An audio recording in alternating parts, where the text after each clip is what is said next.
کوئی سوچ سکتا ہے؟ اگر ایسا ہو تو وہ تو نبی کے پاس آئیں گی, آپ نے تو گارنٹی دی تھی.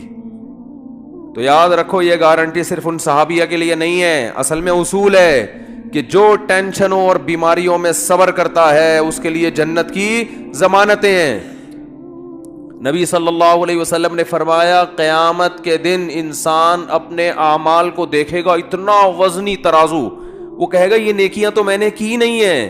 تو اللہ فرمائیں گے تجھے دنیا میں جو مشکلات پہنچی اور تو نے صبر کیا, وہ سارا صبر اللہ نے نیکیاں بنا کے تیرے ترازو میں رکھ دیا. اور حدیث میں آتا ہے کہ صبر سے بڑھ کر, حدیث کا مفہوم ہے, کسی عمل کا وزن نہیں ہے. کوئی تہجد, کوئی مجاہد کی جو اتنی فضیلت ہے نا میدان جنگ میں لڑنے کی, اس لیے کہ صبر کرنا پڑتا ہے. جو لوگ اللہ کی راہ میں لڑتے ہیں, جہاد کرتے ہیں, وجہ کیا ہے؟ صبر بہت کرنا پڑتا ہے ان کو. تبھی قرآن نے کہا الصابرین فی البأساء والضراء وحین الباس, میدان جنگ میں صبر کرنے والے. تو وہاں بھی لڑتے ہوئے صبر کرنا پڑتا ہے. کوئی فوجی چاہے کسی بھی ملک کا ہو, میدان جنگ میں کبھی بھی خوش نہیں ہوتا. یہاں بے شک بہادری کے جوہر دکھا رہا ہوگا, یہ ہو گیا, لیکن وہاں جا کے وہ کہے گا بھائی جنگ ختم ہو کسی طرح سے. تو وہاں اللہ نے کتنی فضیلت بیان کی.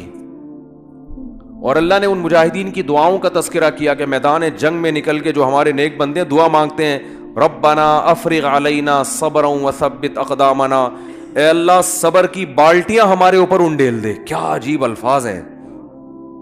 یہ نہیں کہتے اللہ میدان جنگ میں ہمیں صبر دے دے, بھائی یہ صبر تو ہر جگہ ہو. عام حالات میں اللہ نے کہا کہ اللہ صبر کرنے والوں کے ساتھ ہے.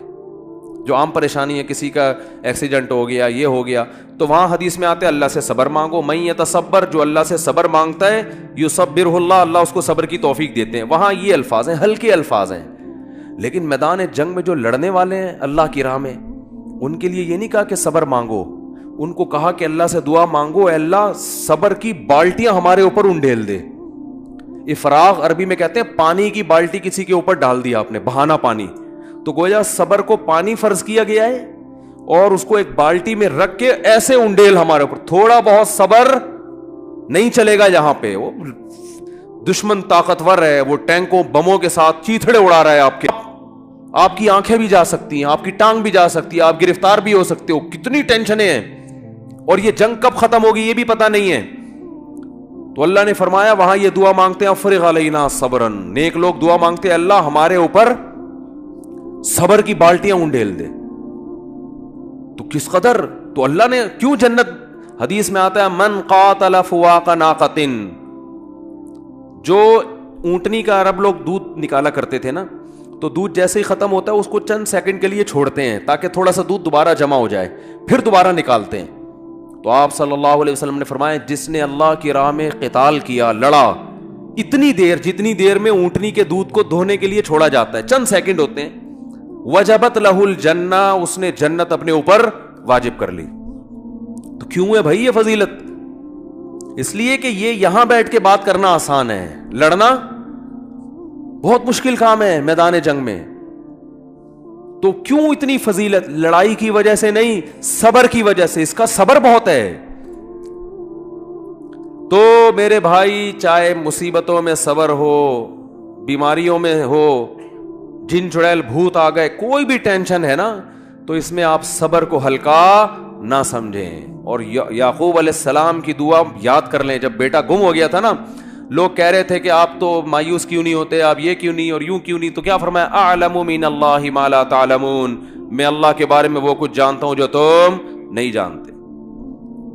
کیا مطلب؟ مجھے پتا ہے اللہ جب کسی کو تکلیف دیتا ہے تو بنانے کے لیے دیتا ہے, تکلیف برائے تکلیف نہیں ہوتی.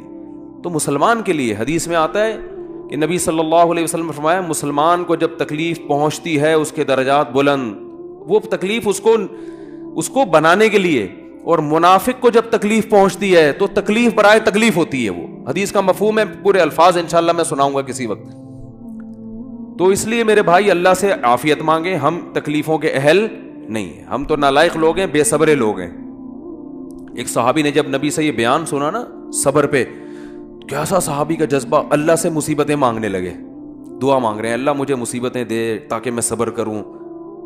یہ صحابی کا ایمان تھا, کہ مجھے دنیا میں اللہ خوشی چاہیے ہی نہیں، لیکن نبی نے ان کو منع کیا کہ یہ عبدیت کے خلاف ہے، غلامی کے خلاف ہے۔ غلام ہمیشہ اللہ سے کیا مانگتا ہے؟ غلام کا کام ہے بھائی وہ عافیت مانگے۔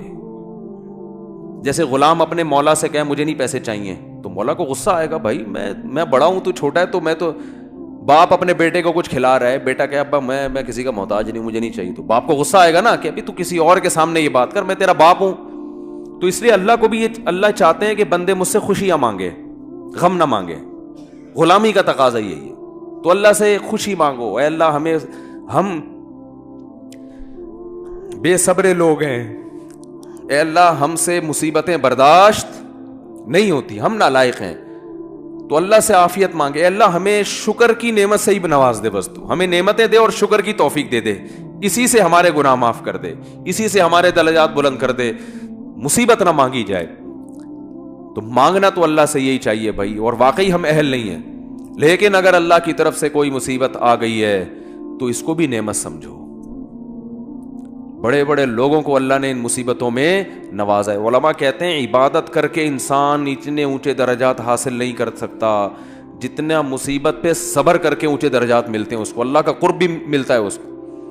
اللہ تعالی ہم سب کو سمجھنے کی، عمل کی توفیق عطا فرمائے۔ وما علینا الا البلاغ۔